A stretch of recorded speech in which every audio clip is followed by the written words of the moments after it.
on is a story that would tell the impact of the Apollo program on Friendswood.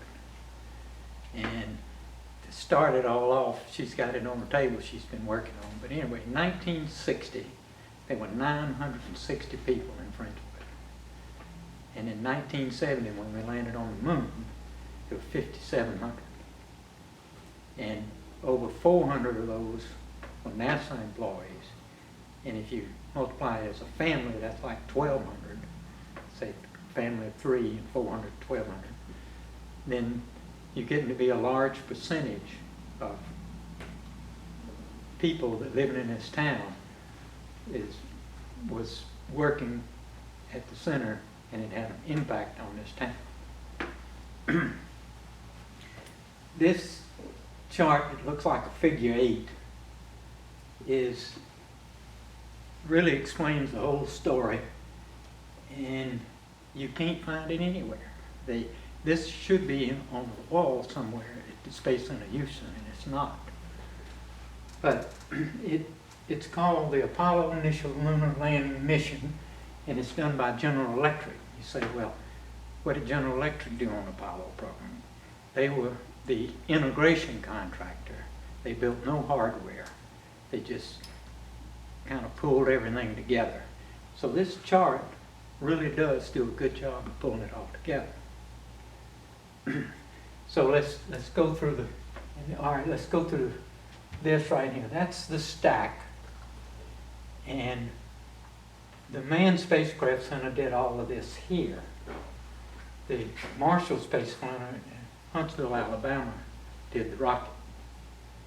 And so what you did, the name of the game with rocketry is stages. So, and what that means is when you finish using up your fuel on this part of, on this rocket, you dump it to get rid of that weight and start firing up another one. So there was 3 stages in the Apollo launch system. And then it launched a system where it was called the SLOS, but it was where the lunar module was. Then there was a service module, and then a command module. And all of that is what went to the moon.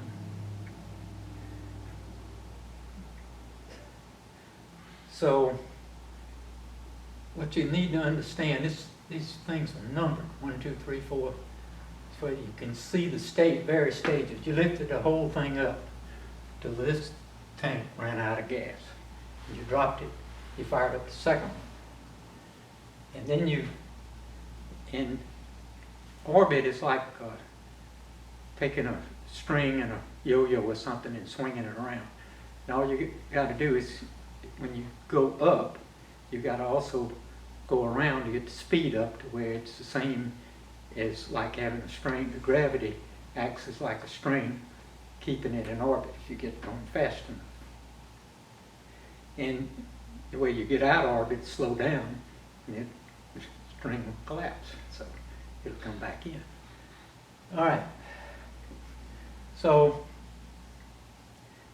this poster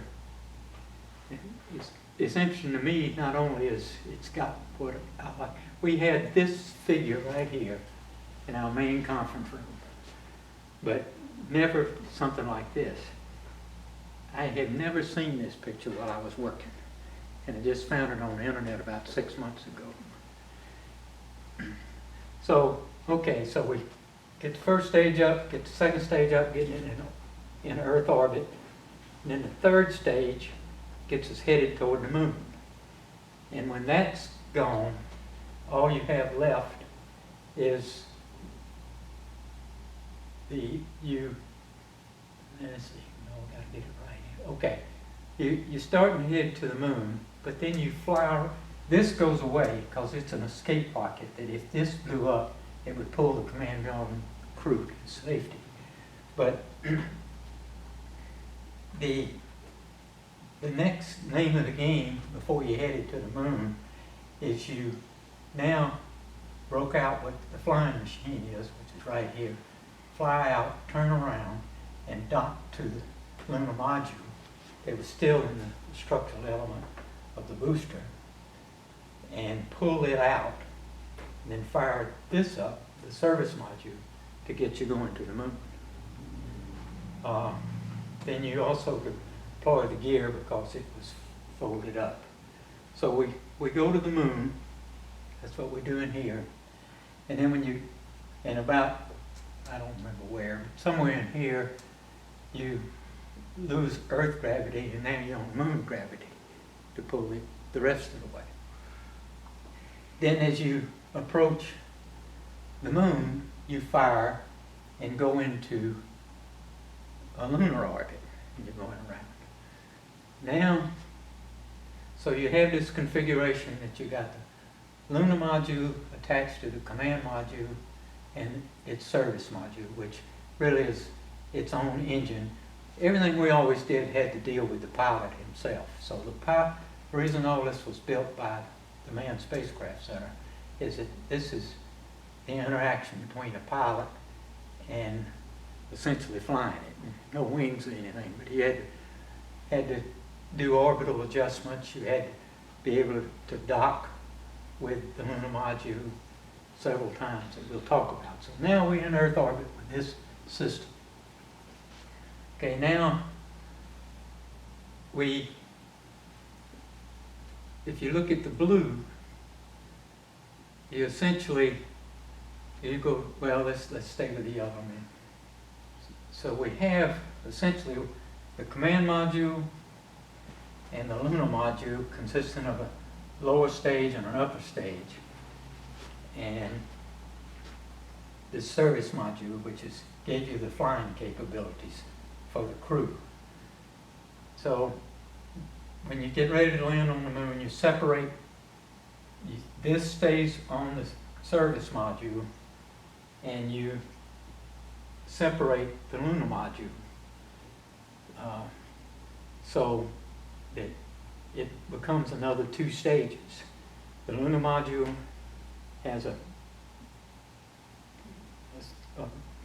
part of the vehicle that stays on the moon after you land, and you come back out and redock to the command module just with the essentially the upper stage of where the crew was to fly it.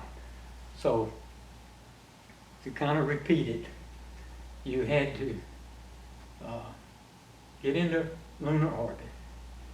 Then you separate between the lunar module and the command and service module. And the 2 men go down to the moon and land with the lunar module. Then when they finish their work, you leave that stage there and you take back up in orbit and redock to the command module, pull the crew away, throw away that vehicle, fire up and come in at 25,000 miles an hour. If you want to know what I worked on this landing gear and the water impact of the capsule. You said there were 2 possibilities of how to land, and you worked through both theories. Okay. Right? And you want to talk about the 2 Yeah, theories? that's a good point. Initially, well, let's even back up a little further than that. We moved here starting in '62, moving into Texas. And the president said we were going to the moon in '63. So there was a lot of studies going on at the time that how you might do this. And there were actually 3 hard-nosed people pushing their concept. One was von Braun, who was the head of the Marshall Space Flight Center, and he was also what was called a paperclip German, that he worked on the rockets in, did I get out of the picture? In Germany, and they were bombing England with the V-2 rocket. So we got some of his team that came to America, and actually the first, not orbital, but first space vehicle on Mercury was essentially the V-2 rocket that they had developed during the mid-40s to bomb England with. So he wanted to just build a giant rocket and go straight to the moon. You just launch and go. There was another concept, it's called Earth Orbit Rendezvous, which you essentially probably do 2 or 3 launches and assemble stuff in Earth orbit and then go. And then a guy named John Hobolt came with this that was used less fuel, less maneuvers, and he finally convinced everybody that that was the way to go. In other words, with this one launch, you did everything. But that then drove the design. That you obviously had the rockets, but then you had to have a module to go to the moon. You had a piece of a module comes back to dock in the lunar orbit, and then come home with the propulsion system that was left.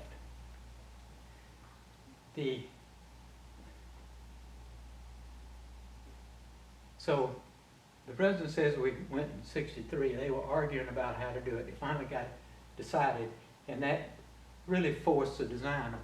They call it, what are the elements of the program? That's the pieces that it takes to do it. And it was a command module that the 3 men in, the service module that we talked about that gave them the flying capabilities, the lunar module that was separated into a stage, and come home.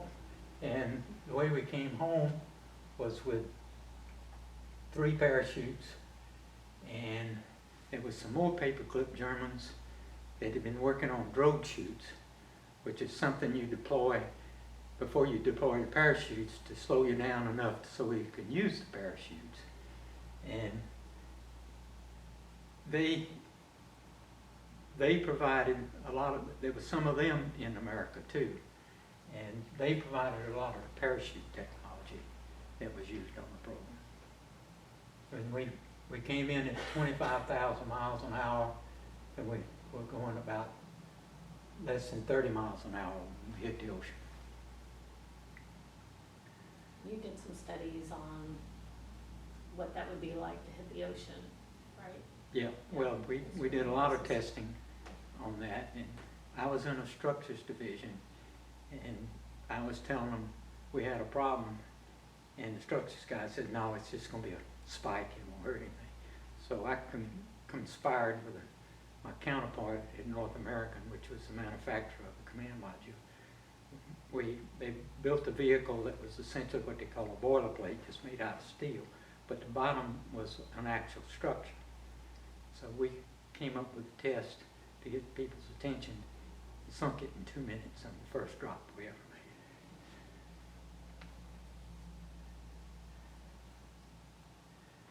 So all I can do is invite you to come up and look at this closely, and you can see what I've been telling you. And it worked.